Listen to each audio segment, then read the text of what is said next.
Hi there, welcome to my views and news. Thank you for joining the live chat session. Two new stories for you. Both are very significant, indicating new developments in Ethiopia. Both are related to the Amhara region. Let me greet the participants. We're starting live chats early these days, 4 p.m. GMT is the time around which we'll have live chat for the next few days. Then we'll gradually return to our usual timing. But I have to adjust my timing according to the timing of the time zone where I'm living. That is why I have to change the time for these live chats. John Spencer is the first viewer who commented. He says, earliest time on record. Welcome, Sajid. Welcome, John. Hi there. Someone says, with an Amharic or Tigrinya screen name. I cannot read the name in local language. Kira joined too. Welcome, Kira. She says, good evening.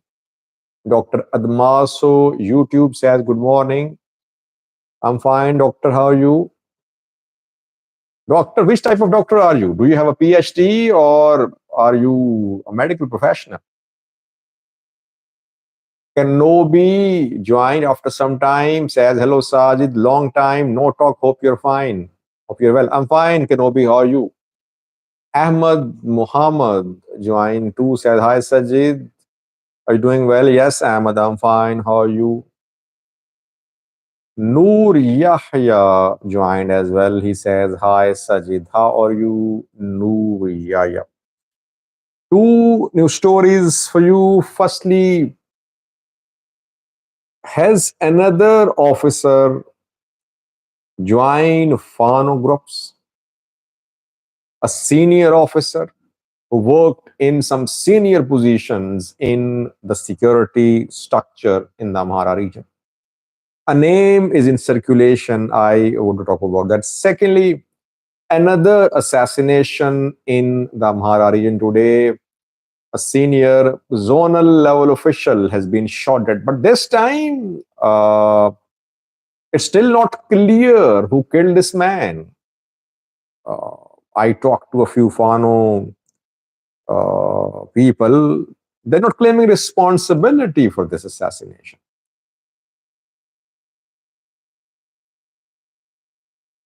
Dr. Admaso is a retired American doctor. A says, hi, Sajid, you always bring us latest credible news before any local news outlets. Thank you, A. You make it possible. You people help me a lot.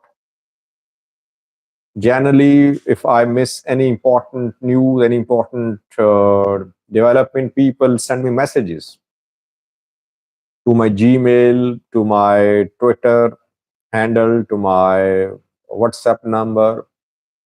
So I hardly miss new updates because people keep me updated. So I'm highly obliged to all of you. Uh, Obviously, when people share things with me, then I work on verification to a lot is coming in, but I have to sort it out.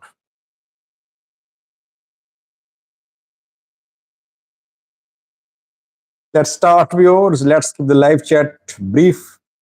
Firstly, a rumor going around about another senior officer that he has joined Fano group. Similar rumors like we heard about Tafira Mamu.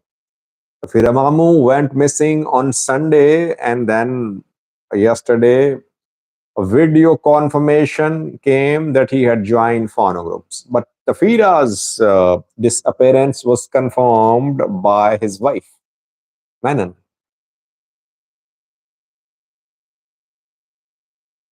Kira says, can you wait a little before getting into the topics? People are unfamiliar with today's schedule. Yeah, Kira, how long should we wait?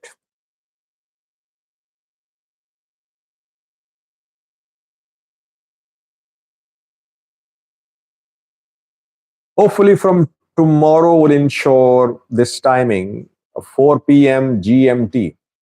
4 p.m. GMT. We'll try to ensure that live chat starts around this time.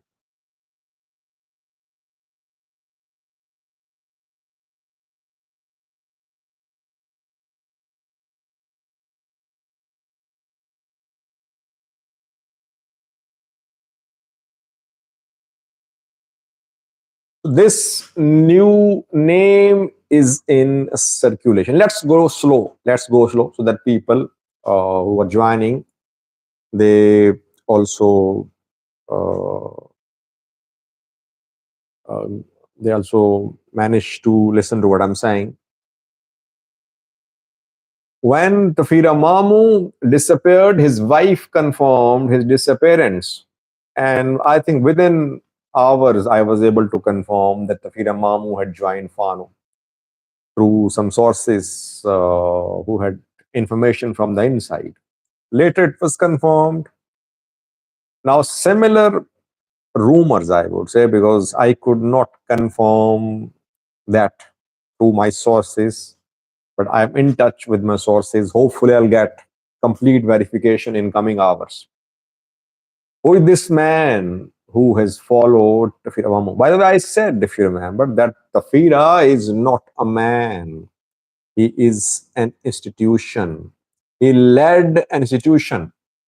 People said, Sajid, you are overestimating him. The man is seriously ill. He cannot have any influence.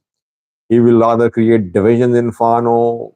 No one will follow him. Rather, he is sent by the government, etc., etc. All conspiracy theories. But my analysis from day one has been about my analysis from day one since Firamamu is that he is an institution. So his joining Fano would encourage others to join Fano. Fano has been trying to have big names join it because once big names start joining Fano, Fano will rapidly grow bigger, stronger. It has evolved into a bigger, stronger force since last year. But still, no big names had joined Fano. Only Tafira Mamu joined. Before that, major level, colonel level officers joined Fano. Tafira Mamu is the highest ranking officer. And now another officer reportedly had joined Fano.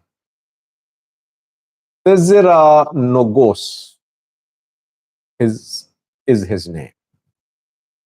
I could not find his picture. I would again say that I am in touch with the people who I rely on for verification.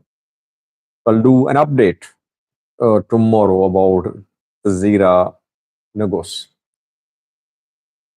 Tazira and Tafara, both are similar names, I think. Tafara, Tazira, are the two names. Tazira Nogos worked in a senior position in Amhara Special Force. Uh, uh, Taframamu also worked in Amhara Special Force. Taframamu was the chief. Tazra Nogos was a senior officer. Did he work under Taframamu? I think he did. I'm not sure, but I think he did because when ASF was dismantled last year, back then Tazra Nogos said goodbye to ASF. Before that, he was part of ASF. And we know that in 2021, it was Framamu, which was who was leading ASF. Maybe he worked under Framamu.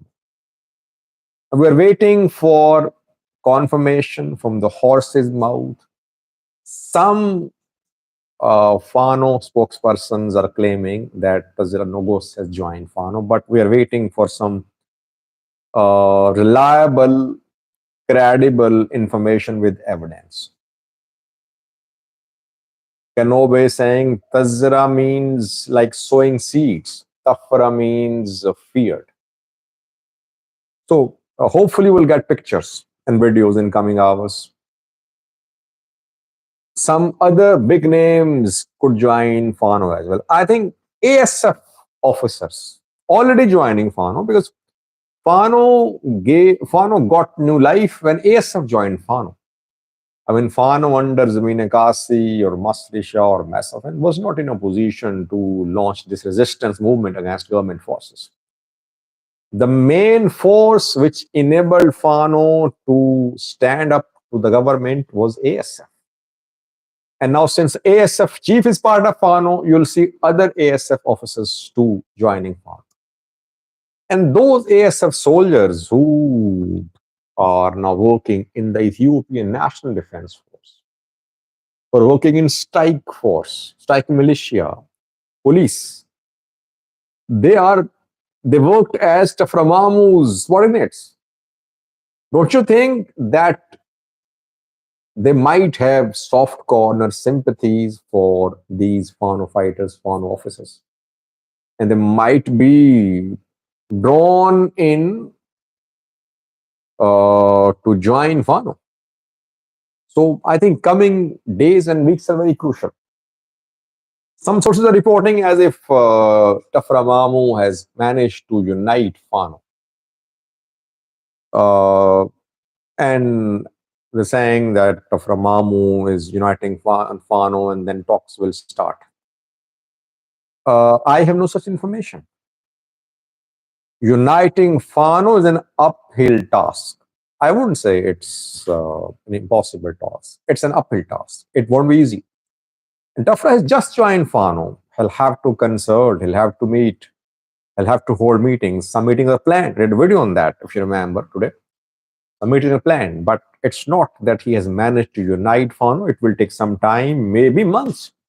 And it depends a lot on how Fano commanders see Taframamu. Do they see him as their father figure, as their leader? So we'll have to wait. But he's there in show, as I told you in the video, and there he is due to hold some meetings. And then he might travel to other areas too, other areas of the Amhara region. What's ESF? Not ESF, ASF. Amhara Special Force. Firan is asking about ESF, not ESF. ASF is Amhara Special Force, which was disbanded by Ethiopian federal government last year. When it was disbanded, it refused to be disarmed, disbanded, it joined. Its officers, its members joined Fano groups. Rom Ticha joined to another member. Welcome, Rom Ticha. John Spencer says, Fano is growing like wildfire. Does Tafra have recruiting power? No, Tafra does not need to recruit. Already, Fano groups are big in number. The main obstacle for Tafra would be how to unite Fano, how to bring all Fano groups under one command. Recruitment is no problem. Recruitment can be done by all the regional commanders, zonal commanders on zonal level. Tafra does not need to do that. He will try to talk to Fano commanders to form some sort of central structure. That is where he will be tested. Recruitment is no problem.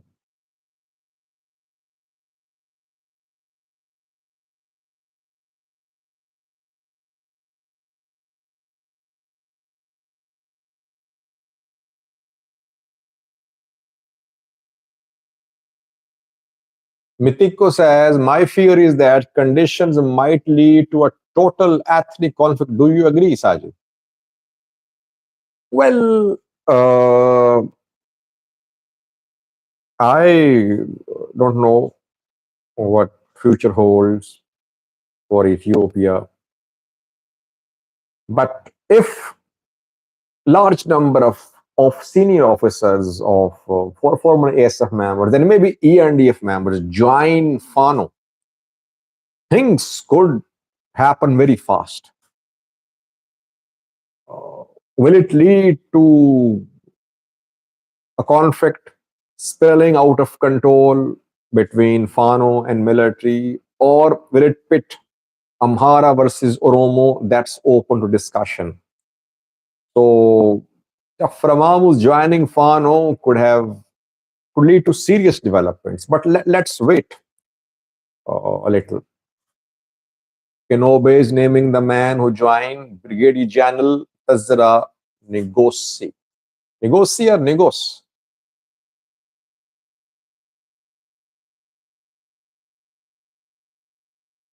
Job Molo says, why US government entertain regime change in Ethiopia? Why US anti-Abiy? Is it BRICS? Well, US never called for regime change in Ethiopia. It talks about regime change in Eritrea. It is supporting Abiy. Kira says, what is Fano's main shortcomings in terms of militaristic strategy? If so, does Tafra fill that void? What are Fano's main weaknesses? One of the main weakness is their lack of one command structure. They need to have one command. Whether, their survival lies in operating in the form of small guerrilla units independently, maybe controlled on zonal level, but at least on a level, federal level, they need to have a representative political wing, military wing as well. Perhaps that would help them in achieving their objectives faster. If they just continue this guerrilla warfare for months without establishing central structures, they will take more time to achieve their objectives. It's one of major obstacles I think they have to clear.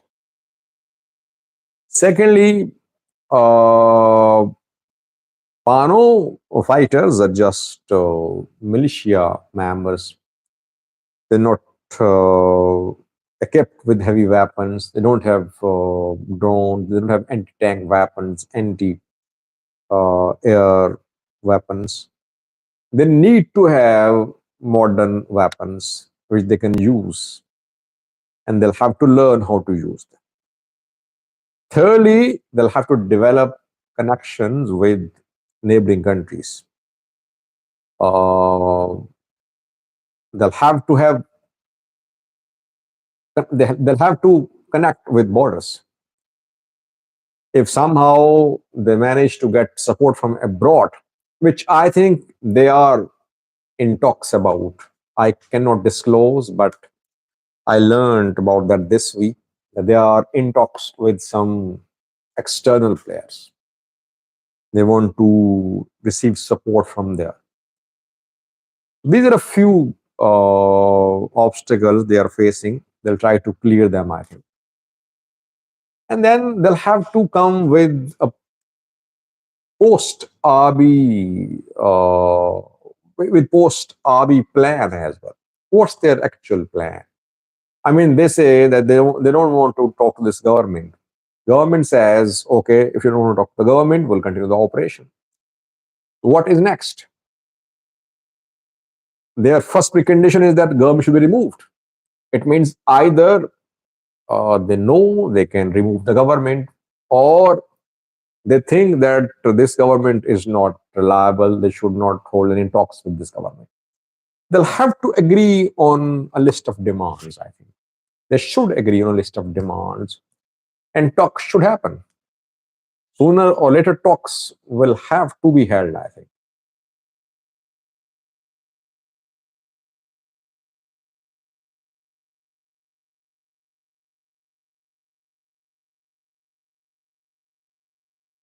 They have come a long way, by the way. Compare today's Fano and last year's Fano. They created zonal level unity in Gojam, in Wollo, in Shoa. They're not united. In Gond, they're not united. But they have managed to cover a long distance in almost 1 year. Second story in the live chat. Another assassination in the Amhara region. Long list of assassinations in the region. Dozens of people have been assassinated in the region since the start of this armed uprising in the region. And most of the assassinated people have been from zonal and Wareda governments. They're protected too, but they cannot be protected all the time.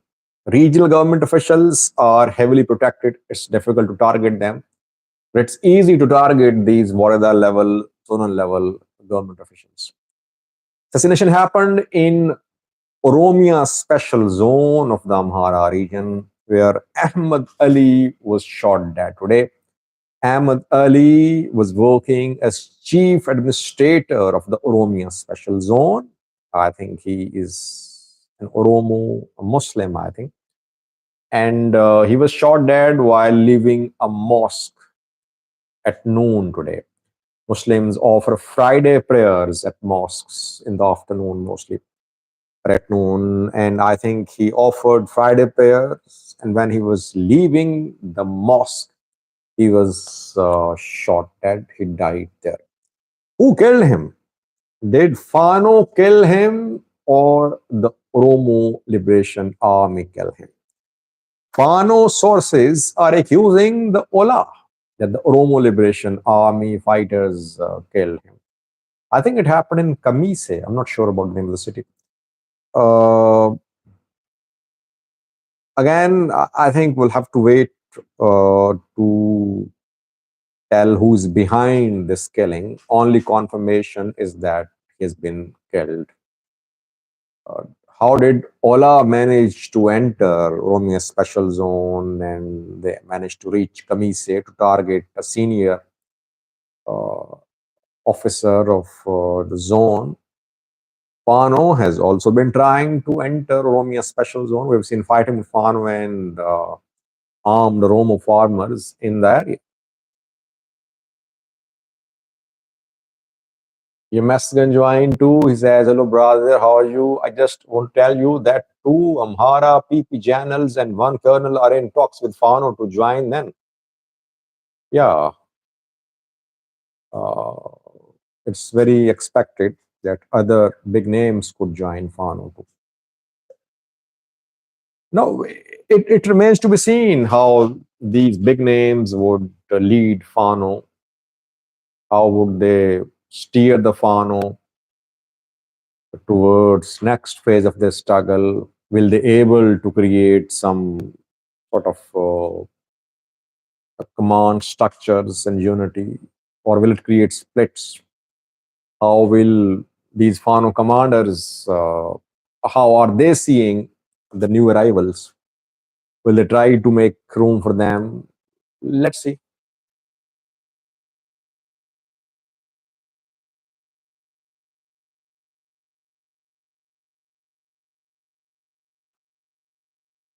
Alex Mann says, how do you see the strength and weakness of the current Fano? I told you about weaknesses. Their main strength comes from uh, government's wrong decisions, I think.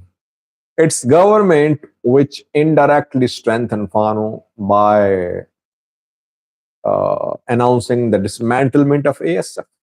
Had Ethiopian government not dismantled ASF, Fano would have been very weak. But government took a bad decision, and you saw. Then, had government allowed Taframamu to go to Israel for medical treatment, he wouldn't have joined Fano. Again, you see, he is there. Other officers could join as well. Thirdly, I think government should learn that military should be trained how to fight in internal conflicts, how to handle internal conflicts. Military uses brutal force in internal civil conflicts, civil warlike situation. And such strategies backfire because that leads to atrocities against people. People turn against military, they start supporting the armed groups. That is why recruitment is no problem. Manpower is no problem for Fano fighters. So military could not win the hearts and minds of the Amhara people. Why? Just 2 days ago, Human Rights Watch published a report that in 13 towns of the Amhara region, military attacked hospitals, attacked doctors, nurses. That why are you? They were attacked, tortured because they were treating Fano fighters. So when military uh, becomes so tough on people, on civilians, what do you think? What will civilians do? Will they support military? No.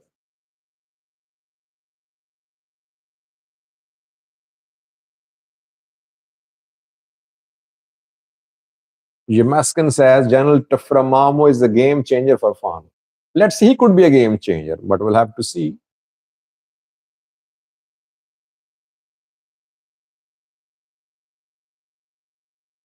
Farah, we joined too. How are you, Farah? After a few days of break, you are here.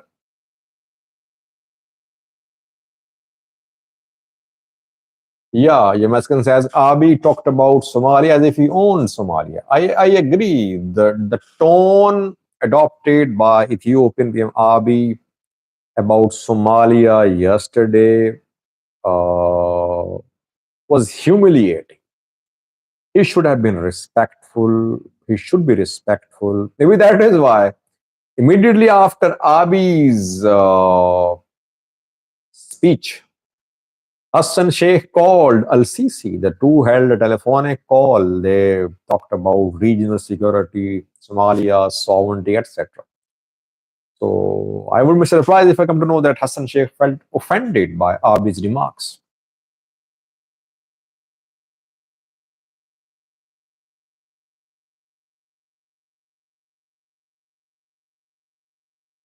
In Sermo joined after some time. How are you in Sermo? Do you think there is a war in Amhara? No, I always say it's a warlike situation. It's a warlike situation. That's I always say. And let's hope it uh, turns into something uh, where hostilities stop and people are able to talk.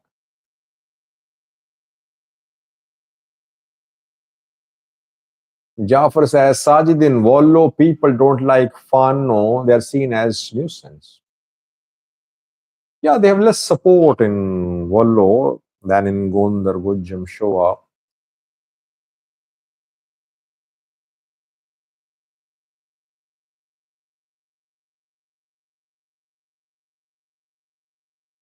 It was 29 minutes have passed. I think we should end the live chat session. I covered two topics today. Firstly, I talked about another senior officer of Amhara Special Force, former Amhara Special Force, who has reportedly joined Fano, but visual confirmation is awaited. Brigadier General Tazira Negosi is his name, waiting for confirmation. Secondly, assassination in Oromia Special Zone of Amhara region, where administrator of Oromia Special Zone has been shot dead. Ahmad Ali is his name. He was shot dead in Kamise while he left a mosque after praying, after offering Friday prayers there. Thanks for watching, viewers. We'll have our live chats at this time for a week, around 4 p.m. GMT. 4 p.m. GMT. After a week, we'll resume our live chats at the usual time. Thank you for watching. Stay blessed. We'll be back tomorrow. Bye bye.